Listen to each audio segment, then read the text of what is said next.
Okay students, नमस्कार। कल आप लोगों को कहाँ तक हुआ था वो बता दिया हूँ। फिर आज आप लोगों के लिए प्रेमचंद की नई कहानी यहाँ पर आप लोगों को बताऊंगा। बेनी माधव सिंह गौरीपुर गांव के जमींदार और नंबरदार थे। बेनी माधव सिंह गौरीपुर गांव के जमींदार और नंबरदार थे।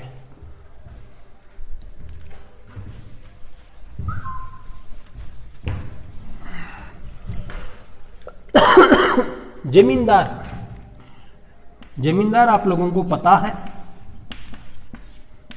जमींदार बोलने से लैंडलॉर्ड के रूप में बताते हैं। जमींदार को लैंडलॉर्ड, बहुत ही जो है ज़्यादा संपत्ति, यहाँ पर जमीन ज़्यादा रहता है, उस आदमी को जमींदार के रूप में बताते हैं। और नंबरदार बोलने से भी एक प्रकार के जमींदार है। वो नंबरदार जो गांव में एक समय ब्रिटिश शासन के समय में गांव में सभी लोगों के लिए हेड के रूप में, गांव में एक नंबर 1 आदमी के रूप में, नंबरदार के रूप में बताए जाते थे। उनके पितामह बोलने से उनके दादा,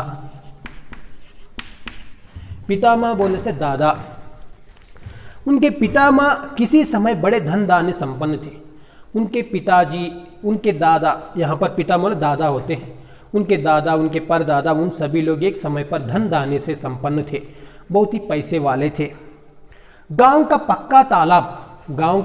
एक पक्का तालाब और मंदिर जिनकी अब मरम्मत भी मुश्किल थी, उन्हीं के कीर्ति स्तंभ थे। गांव का पक्का तालाब, अभी गांव में किसी प्रकार का तालाब का मरम्मत करना, कोई भी तालाब है गांव में, वो पूरा कीचड़ बहुत ही खराब है, उसे ठीक कराने के लिए भी उसके पास पैसे नहीं है आज उनके पास। अभी कोई भी मंदिर है, मंदिर का भी मरम्मत करने के लिए भी उनके पास पैसे नहीं है। केवल एक समय पर उनके दादा परदादा लोगों की जो है नाम से ही इन लोग आज जो है नाम से रह रहे हैं, लेकिन आज उनके पास कुछ भी पैसे नहीं है। कहते हैं इस दरवाजे पर हाथी झूमता था। एक समय पर उनके पास पैसे थे, उस समय उनके घर में हाथी झूमा करता था। बोले आजकल हम लोगों के पास गाड़ी है, अच्छा बंगला है, कार है, बोले से बड़े लोगों के रूप में बताते हैं, लेकिन आज उस समय उनके पास कुछ भी नहीं था।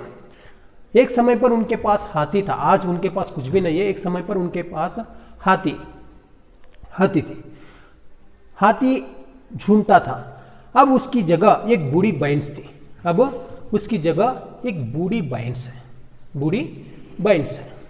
भैंस बोलने से पता है ना, बफेलो, ऐसा भैंस थी, जिसके शरीर में अस्थि पंजर के सिवा और कुछ शेष ना रहता था। यहाँ पर केवल वह भी बहुत बूढ़ी हो गई थी, वो भैंस भी, उसकी जो है अस्थि पंजर, उसकी स्केलेटन, थोड़ा बहुत स्केलेटन दिखाई दे रहा है, अस्थि पंजर के सिवा और कुछ शेष ना रहा था। पर दूध शायद बहुत देती थी, लेकिन फिर भी दूध बहुत देती थी, क्योंकि एक ना एक आदमी हांडी लिए उसके सिर पर सवार ही रहता था। यहाँ पर क्योंकि गांव में है, कोई ना कोई आदमी उस पर जो है लेकर दूध के लिए उनके घर आया करते थे, और उन लोग निकाल के देने का, या शायद बहुत जो है ज़्यादा लोग जो है निकालने का सिर पर सवारी रहता था, दूध लेने में रहते थे। बेनी माधव सिंह अपनी आधी से अधिक संपत्ति वकीलों को भेंट कर चुके थे। बेनी माधव सिंह, यहाँ पर बड़े घर की बेटी में बेनी माधव सिंह मुख्य पात्र के रूप में, बड़े आदमी वो जमींदार है और नंबरदार है बेनी माधव सिंह। उनके आधी से अधिक संपत्ति, आप से भी ज्यादा संपत्ति उन्होंने किसे भेंट के रूप में दे चुके थे? वकीलों को भेंट कर चुके थे। उनकी वर्तमान आय बोलने से आमदनी,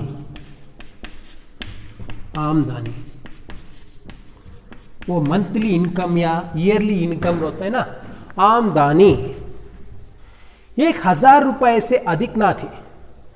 वार्षिक वर्तमान आय 1000 रुपये वार्षिक से अधिक ना थी। वार्षिक हम लोग इनकम सर्टिफिकेट देने के लिए बोलते हैं ईयरली इनकम। इनकम सर्टिफिकेट में वार्षिक आदाय, वार्षिक इनकम, वार्षिक आय 1,000 रुपये एक समय पर है ना, ब्रिटिश टाइम में है और आज़ाद से पहले 1,000 ईयरली इनकम उन लोगों की 1,000 रुपये से ज़्यादा नहीं थे। ठाकुर साहब के 2 बेटे थे। ठाकुर साहब के कितने बेटे थे? 2 बेटे थे। बेनी माधव सिंह के 2 बेटे थे, आप लोगों को बताया, एक बार बता दें। बेनी माधव सिंह के कितने संतान हैं? 2। इसमें एक श्रीकंठ और दूसरा लाल बिहारी सिंह। इन 2 लोग इनके संतान हैं। ठाकुर साहब के 2 बेटे थे। बड़े का नाम श्रीकंठ सिंह था, बड़े का नाम श्रीकंठ सिंह, और उसने बहुत ही दिनों से परिश्रम और उद्योग के बाद बीए की डिग्री प्राप्त की थी। उन्होंने बहुत ही मेहनत करके परिश्रम और उद्योग का भी अर्थ होता है परिश्रम करने का होता है। उस समय उन्होंने बीए की डिग्री प्राप्त करी, बीए की डिग्री प्राप्त की। अब एक दफ्तर में नौकर था। अब एक दफ्तर बोलने से ऑफिस पता है ना, दफ्तर बोलने से ऑफिस। एक ऑफिस में नौकर था, एक ऑफिस में कोई भी काम करता था। नौकर बोलने से छोटे मोटे आजकल जो है घर में काम करने वालों को नौकर के रूप में बोलते हैं, लेकिन दफ्तर में ऑफिस में काम करता है, पढ़ा लिखा है ना, डिग्री पढ़ा है, इसलिए एक जगह पर एक ऑफिस में काम करता है। छोटा लड़का लाल बिहारी सिंह दोहरे बदन का सजीला जवान था। दोहरे बदन बोलने से फिजिकली बिल्डअप बॉडी, दोहरे बदन बोलने से दुगना, अपने उम्र से दुगना बॉडी बनाए हैं, बहुत ही जो है फिजिकली जो है बिल्डअप बॉडी। और सजीला जवान बोलने से आकर्षित करने वाला जवान था, अट्रैक्टिव, बहुत ही सजीला जवान था। भरा हुआ मुकड़ा चौड़ी छाती, भरा हुआ मुकड़ा और चौड़ी छाती। भैंस का 2 सेर ताजा दूध वह उठकर सवेरे पीता था। हर दिन डेली 2 सेर ताजा दूध जो है निकाल कर पीता था, क्योंकि बहुत ही अच्छा शरीर बनाया हुआ है लाल बिहारी सिंह। छोटा भाई लाल बिहारी सिंह बहुत ही अच्छा शरीर बनाया है। भैंस का 2 सेर ताजा दूध वह उठकर सवेरे पीता था। श्रीकंठ सिंह की दशा बिल्कुल विपरीत थी, उसका अपोजिट। यहाँ पर श्रीकंठ सिंह इतना जो है तंदुरुस्त, इतना आकर्षित मुख और जो है दोहरे बदन का नहीं है, नॉर्मली पर्सन है, दोहरे बदन का नहीं है। इन नेत्रप्रिय गुणों को उन्होंने बीए इन्हीं 2 अक्षरों पर नेचुरल कर दिया था। केवल उन्होंने डिग्री प्राप्त करने के लिए ही वो अपना जीवन पूरा नष्ट कर दिया था। केवल बीए की डिग्री जो है प्राप्त करने के लिए उनका जीवन ही नष्ट कर लिया है। कौन? श्रीकंठ सिंह। इन 2 अक्षरों पर उनके शरीर को निर्बल और चेहरे को कांतिहीन बना दिया था। इन 2 अक्षरों के लिए, केवल बीए की डिग्री के लिए ही उन्होंने अपने शरीर को कमजोर, निर्बल बोलने से कमजोर बनाना, निर्बल बोलने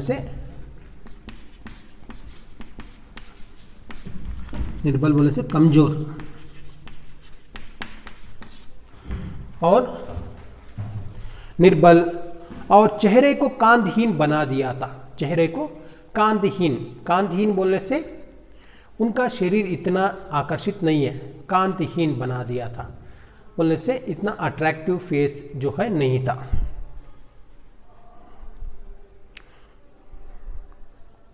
एक मिनट स्टूडेंट्स,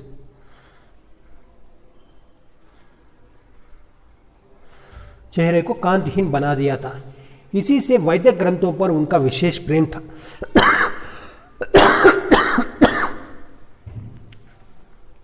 इन 2 अक्षरों पर उनके शरीर को निर्बल और चेहरे को कांतिहीन बना दिया था।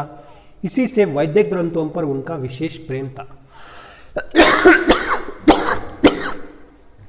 इसलिए उनका वैदिक ग्रंथों पर विशेष प्रेम था। एक मिनट स्टूडेंट्स, హలో రికార్డింగ్ పెట్టినాను. ఒకసారి మీరు మధ్యలో ఒకసారి రండి సార్, అది జరుగుతుందో లేదో.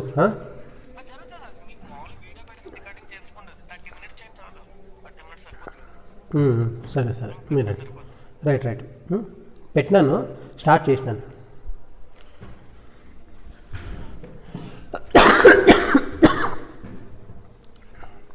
इसी से वैदिक ग्रंथों पर उनका विशेष प्रेम था. वैदिक बोलने से मेडिसिन संबंधित जो है पुस्तकों पर ज़्यादा जो विश्वास रखता था. आयुर्वेदिक औषधियों पर उनका अधिक विश्वास था. आयुर्वेदिक मेडिसिन पर उनका विशेष प्रेम था. आयुर्वेदिक मेडिसिन तैयार करने में भी मन लगा रहता था. शाम सवेरे से उनके कमरे से प्रायः करल की सुरीली कर्ण मधुर ध्वनि सुनाई दिया करती थी. सुबह शाम उनके कमरे से प्रायः जो है खरल की सुरीली कर्ण मधुर, यहाँ पर एक समय पर आयुर्वेदिक मेडिसिन बोलने से खूंटने का, जो कमरे में बैठकर खूंटते हुए मेडिसिन से पत्ते वो वगैरह डालकर जो है खूंटते रहते, वो हर समय उनके कमरे से वैसे आवाज़ सुनाई पड़ता था. लाहौर और कलकत्ते वैद्यों से बड़ी लिखा पड़ी रहती थी. यहाँ पर लाहौर से बहुत और कलकत्ते के बहुत सारे जो है पढ़े लिखे डॉक्टरों से उनका बातचीत हुआ करता था. ओके. श्रीकंठ सिंह इस अंग्रेजी डिग्री के अधिपति होने पर भी अंग्रेजी सामाजिक प्रथाओं के विशेष प्रेमी न थे, बल्कि वह बहुधा बड़े जोर से उसकी निंदा और तिरस्कार किया करते थे. श्रीकंठ सिंह अंग्रेजी डिग्री एक समय पर है, यहाँ पर आज़ादी से पहले की बात है, उस समय डिग्री प्राप्त करना अंग्रेजी डिग्री के रूप में बताया जाते हैं. वो डिग्री प्राप्त करने के बाद भी उन्होंने अंग्रेजी प्रथा बोलने से वेस्टर्न कल्चर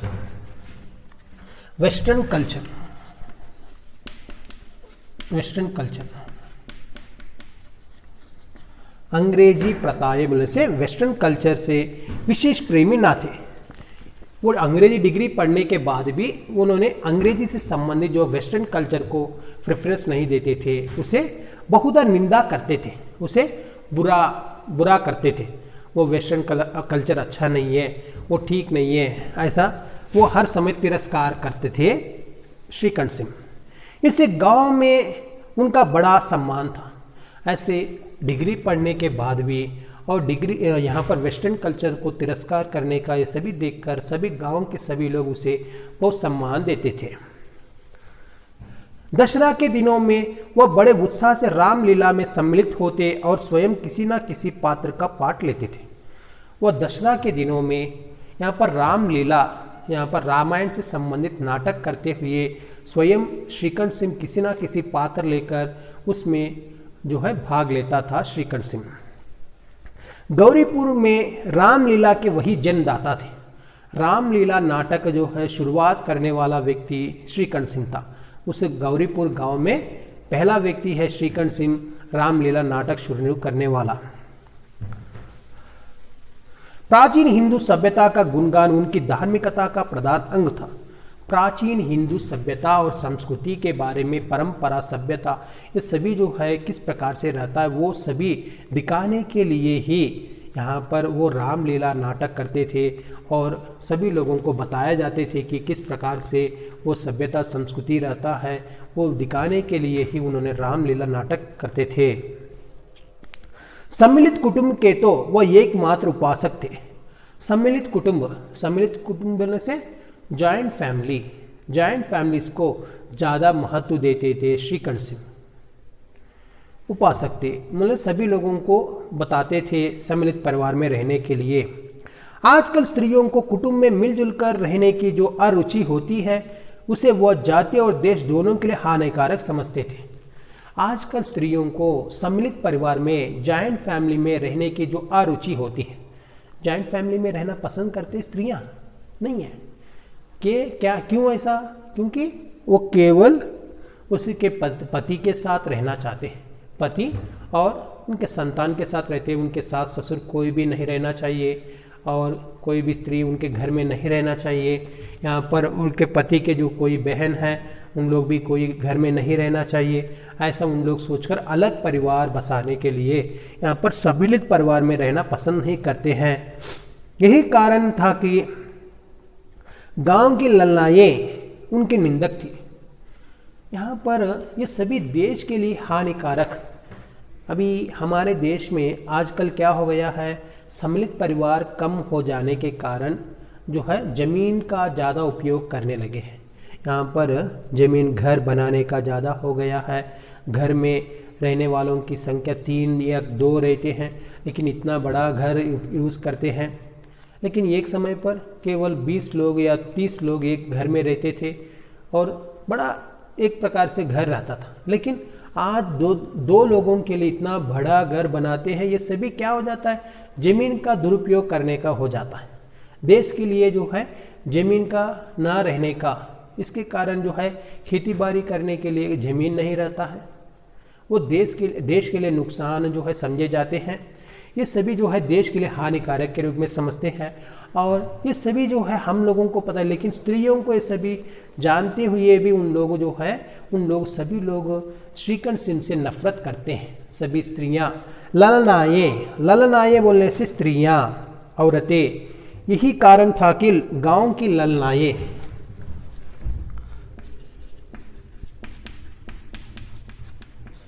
औरतें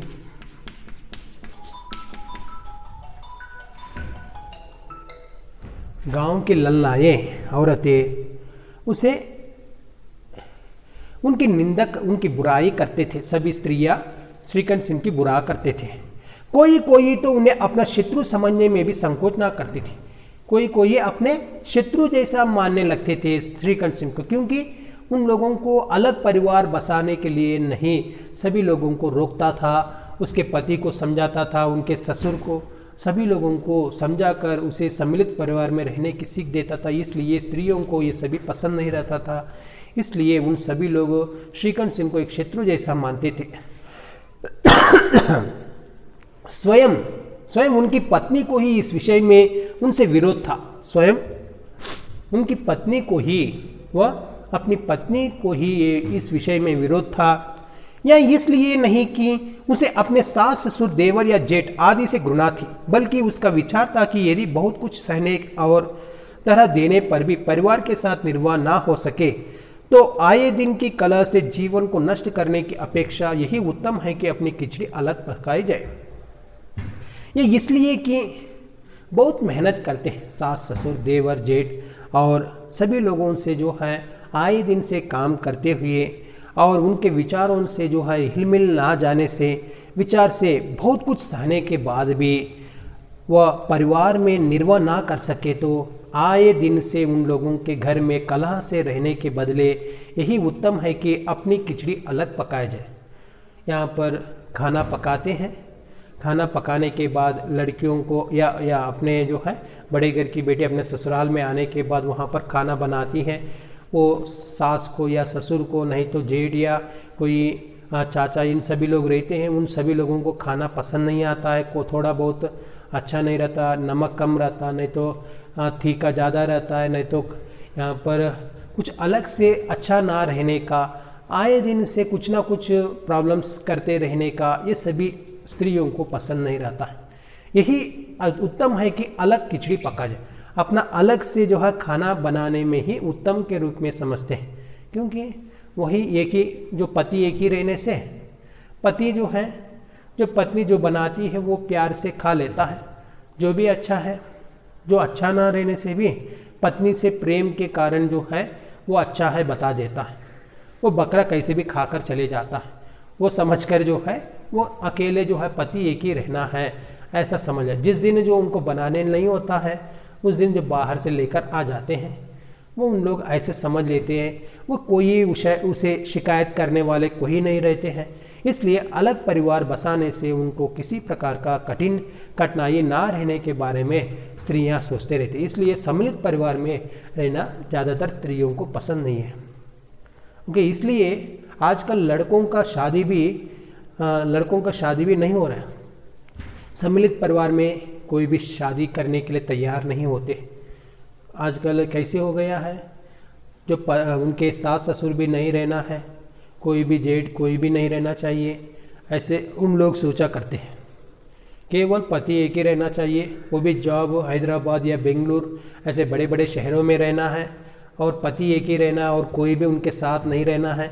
ऐसा सोचकर जो है उसकी प्रॉपर्टी बहुत रहना चाहिए, ऐसा सोचकर उन लोग शादी कर रहे हैं।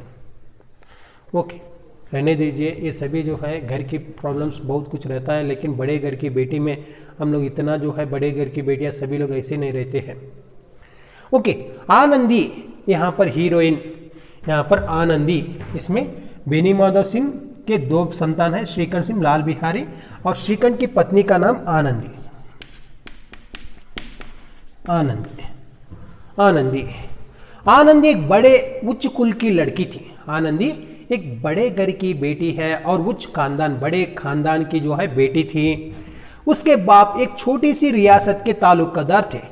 छोटी सी रियासत, एक छोटे से प्रांत, एक छोटी सी प्रांत के तालुकेदार। तालुकेदार बोले से वो ब्रिटिश टाइम में तालुका बोले से एक डिस्ट्रिक्ट से थोड़ा कम रहता है, उसमें तालुकेदार बोले से पूरा ब्रिटिश लोगों के लिए रेवेन्यू पूरा जो है देख लेने का, और गांव में जो है उन सभी लोगों उसे वसूल करने का, उसे लेने का गांव के सभी लोगों से वो काम करते थे। विशाल भवन, एक हाथी, 3 कुत्ते, बाज, बहरी शिकरे, जाड़ फनूस, अनरेरी मजिस्ट्रेटी और रुन, जो एक प्रतिष्ठित तालुकेदार के भोग्य पदार्थ थे, यहाँ सभी विद्यमान थे। यहाँ पर उनके बाप एक छोटी सी रियासत के तालुकेदार थे। छोटी सी प्रांत के लिए, रियासत बोले से प्रांत के लिए, एक रियासत के लिए तालुकेदार। विशाल भवन है उनके पास, विशाल बड़ा भवन है, एक हाथी, 3 कुत्ते, एक बाज है, और बहरे शिकरे, यहाँ पर शिकारी कुत्ते रहते हैं। जाड़ फनूस, यहाँ पर झाड़ू करने वाले जो है, अनरेरी, यहाँ पर अवैधिक काम करने वाले, अनरेरी मजिस्ट्रेटी, यहाँ पर अनरेरी एक जो है उनके पास काम करने वाले कुछ मजिस्ट्रेट से संबंधित लोग भी वहाँ पर उपस्थित रहते थे। और ऋण लेने वाले और ऋण देने वाले वहाँ पर भी रहते थे, क्योंकि ब्रिटिश टाइम में लेने का देने का रहता था। जो प्रतिष्ठित तालुकेदार, एक प्रतिष्ठित जो है टैक्स वसूल करने वाले ऑफिसर के लिए सभी जो भी भाग्य पदार्थ थे वो सभी उनके पास विद्यमान थे। नाम था भूप सिंह, उनके नाम था भूप सिंह। श्रीकंठ सिंह के पिता का नाम क्या है? श्रीकंठ सिंह। आनंदी के पिता का नाम भूप सिंह, एक तालुकेदार थे। उदारचित